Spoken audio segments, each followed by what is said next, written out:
Tension আমরা দুটো তিনটে কারণে নিই। আমাদের ভয় লাগে না খুব? পরীক্ষা আসলে ভয় লাগে। আমাদের জীবন এবং ভয় একটা ওতপ্রোতভাবে জড়িত। ভয় নেই এমন কারো নেই। আমি বলবো ভয় প্রয়োজনীয় একটা জিনিস। ভয় আমাদের কখন লাগে? পরীক্ষার আগের দিন লাগে, পরীক্ষার আগে, রেজাল্টের আগে। প্রত্যেকটা ভয়ের পেছনে না পেছনে আমরা এমন কিছু আছে যেটা আমাদের করা উচিত ছিল না, সেটা আমাদের সামনে এসে দাঁড়ায় বলে আমাদের ভয়টা লাগে। তেমনটা কি? যেমন আমরা ভাবছি যে আমাদের পড়াটা ফাঁকি হয়ে গেছে, এখনই যখনই পড়তে বসছি বিস্তর সিলেবাস দেখে আমাদের ভয় লাগছে। 2 নাম্বার, আমাদের জীবনে যখন আমাদের কি আছে, আমাদের বন্ধু বান্ধবরা চাকরি পেয়ে গেল, আমরা চাকরি পাচ্ছি না, তাকে দেখে, তার বাবা মার আনন্দটা দেখে, অন্যের সফলতা দেখে কিন্তু আমার ভয় লাগছে। তার মানে আমি তো কোথাও একটা কিছুতে ফাঁকি দিয়েছি, আমার কোথাও না কোথাও লড়াইতে কোথাও না কোথাও গলদ ছিল। তাহলে ভয় পেয়ে ঈশ্বরের সান্নিধ্যে গিয়ে কাকুতি মিনতি না করে ঈশ্বরকে স্মরণে রেখে নিজের ওপরে কাজ করাটা আমি বেশি শ্রেয় বলে মনে করি। ভয় পেলাম এবং ভয় ইকুয়ালস টু কিন্তু ঘুম। যত ভয় তত টেনশন তত ঘুম। এই কারণে দেখবে অনেকে বলে পরীক্ষার আগে ঘুম বেশি পায়, কারণ পরীক্ষার আগে আমরা টেনশনটা বেশি করি। আর এই ভয় বা টেনশন করলে আজকাল প্রজন্মের ছেলে মেয়েদের কাছে আরো একটা জিনিস আছে, তারা মনে করে যে টেনশন বেশি হচ্ছে বলে টেনশন কাটানোর জন্য মোবাইল ফোনে রিলসটা দেখে নি। 2 নাম্বার, তারা নেশা করে। এগুলো করা যাবে না।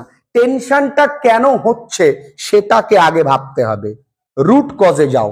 আচ্ছা, আমার টেনশন হচ্ছে, আমি পড়িনি সেই কারণে, তাহলে আমাকে এখন পড়তে হবে। তাহলে এই টেনশন তাড়াতে গেলে একটাই উপায়, পড়তে হবে। তুমি কি করছো?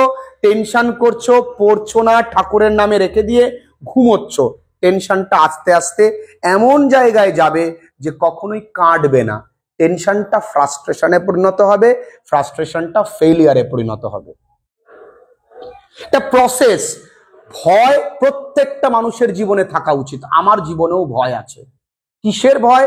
যদি আমি আজকে ভালো করে না পড়াই, তাহলে আজকে আমার ছেলেমেয়েরা শিখতে পারবে না, এটা একটা ভয়।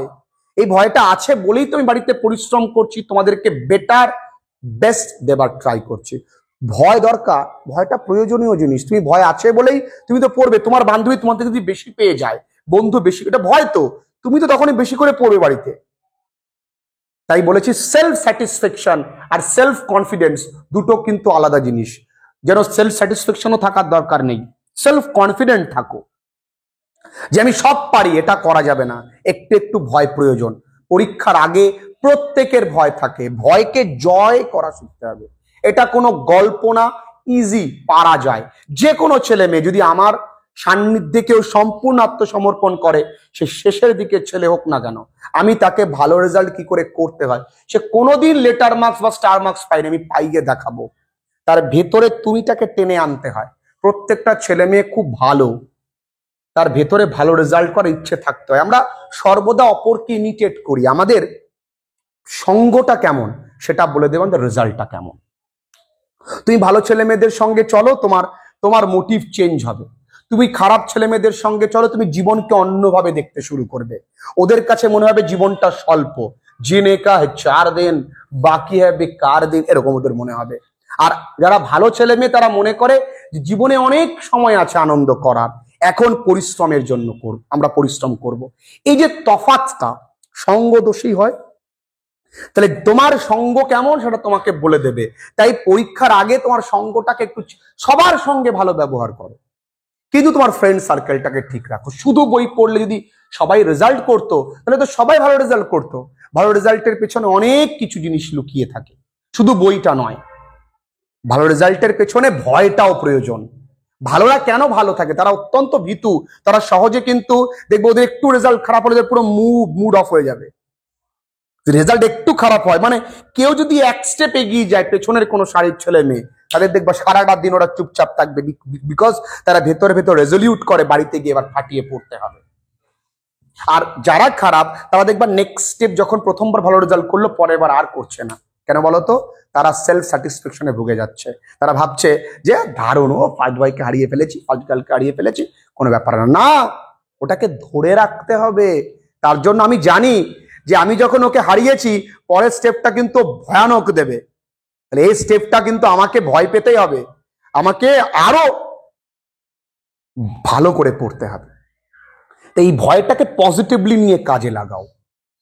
ভয় পেলাম, ভয় পাচ্ছি, টেনশন হচ্ছে, মায়ের কাছে যাচ্ছি, একে তাকে প্রশ্ন করছি, খুব টেনশন হচ্ছে, কোনো প্রয়োজন নেই। একটাই উপায়, বই পড়ো, রুটিন তৈরি করো, ছোট ছোট টাইম স্ল্যাপে ভাগ করো, সেই টার্গেটটাকে ফিল আপ করো, সারাদিনে মাত্র 3-4 ঘন্টা পড়ো। প্রথম দিকে আস্তে আস্তে বাড়িয়ে নাও, দেখবে তুমি ভয় কোথায় চলে যাবে। আর হ্যাঁ, ভয় পাচ্ছ ঠিকই, কিন্তু তোমার ভয়টা কাউকে কিন্তু এক্সপ্রেস করো না। Do not express your fear to others, তাহলে তোমার ভয় তাদের কনফিডেন্সের কারণ হয়ে যাবে। এটা কিন্তু একটা সতর্কীকরণ। এই পরীক্ষার আগে ভয় পাওয়ার, জীবনে ভয় পাওয়াটা প্রয়োজন আমি বলে মনে করি।